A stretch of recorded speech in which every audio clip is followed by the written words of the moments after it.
Petit tuto rapide pour vous montrer la fonction test sur Moodle. Donc, pour créer ma fonction test, ici dans ce chapitre-ci, je vais cliquer sur ce chapitre qui m'intéresse, je vais cliquer sur le mode édition, là, et je vais mettre mon test ici dans cette activité qui est là, la toute première par exemple. S'ouvre une fenêtre avec toutes sortes de fonctions, moi je vais choisir de sélectionner test.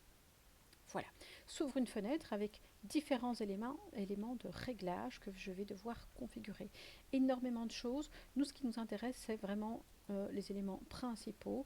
Donner un titre à mon test. Ici, pour l'exemple, pour les besoins d'exemple, on va prendre quelque chose d'assez bateau. Les cadres Dishcomp, par exemple.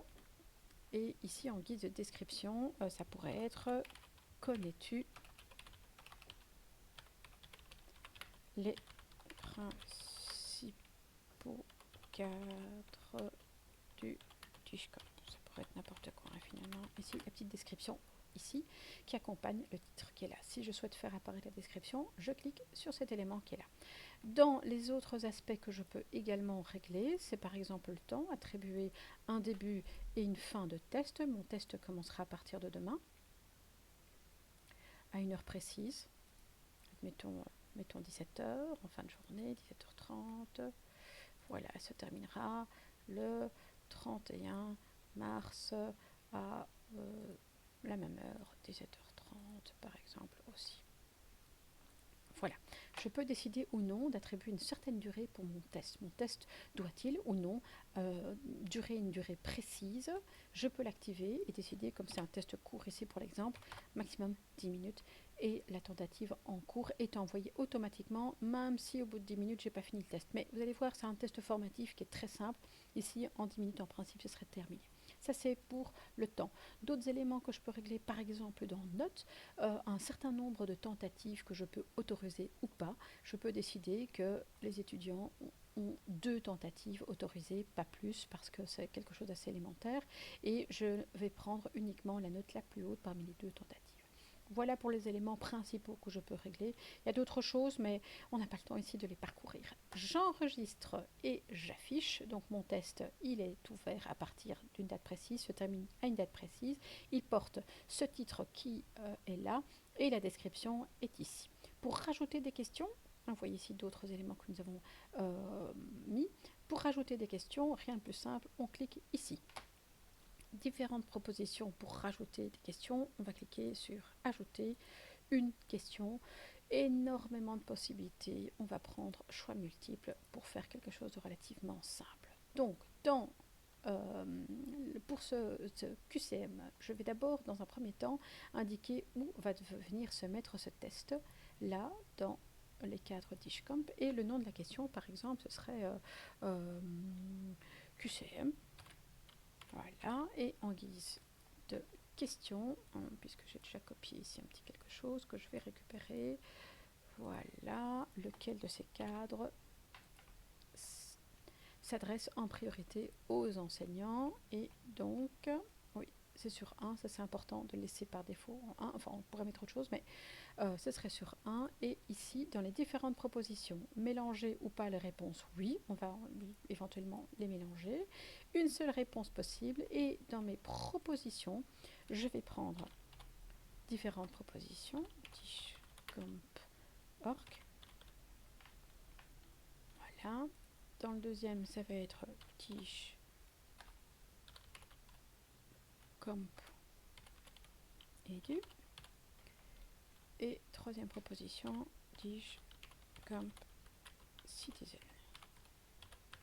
Voilà, j'ai mis mes 3. Là, peu importe, on va se présenter. On va faire aussi un espace puisqu'on l'a fait des autres côtés. Et donc, ici, la bonne réponse étant Dishcomp Edu. Ici, on va attribuer la note de 100% puisque ça, c'est la bonne réponse. Et en guise de feedback, ici, on va mettre le petit feedback qui est ici, qu'on va mettre à la fin de ceci. Dishcomp Edu est spécifiquement conçu pour accompagner les enseignants dans leur développement professionnel numérique. Ça, c'est le feedback pour l'ensemble de réponses. Et on peut imaginer ici, comme c'était là le Discompédu. Bravo, tu as trouvé.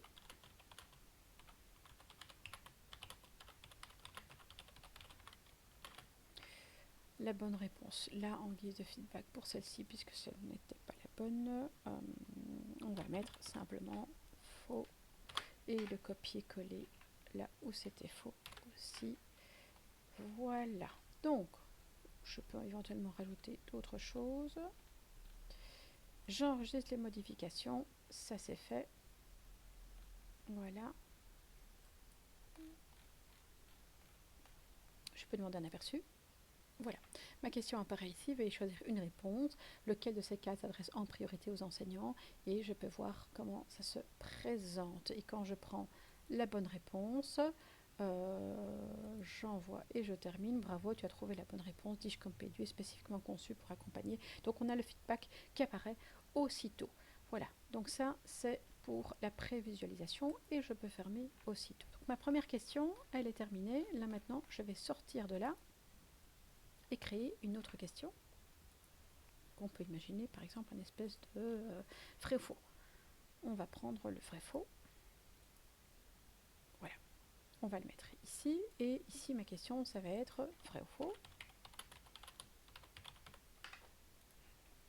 On va copier-coller ce que j'ai préparé ici de mon côté. Ça sera plus simple que d'écrire. Voilà.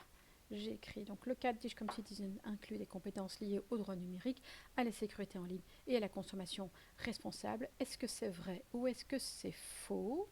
Donc la bonne réponse ici ça va être vrai. Voilà.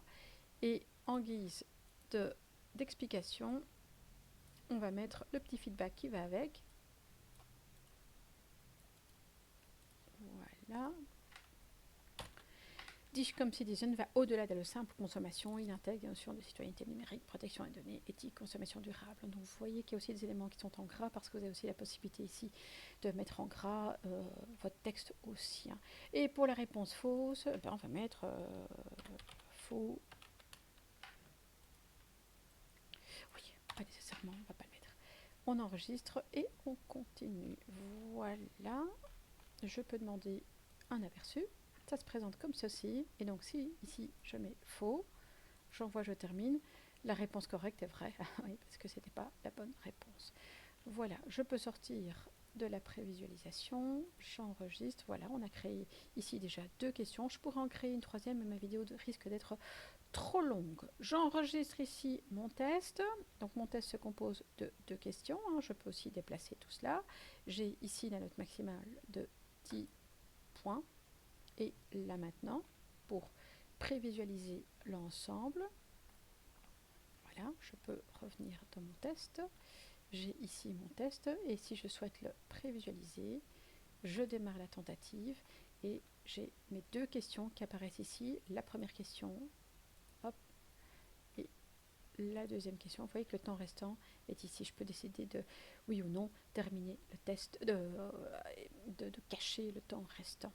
Je termine le test comme ceci, et voilà, la réponse a été enregistrée, et j'envoie le tout si je le souhaite, ou pas.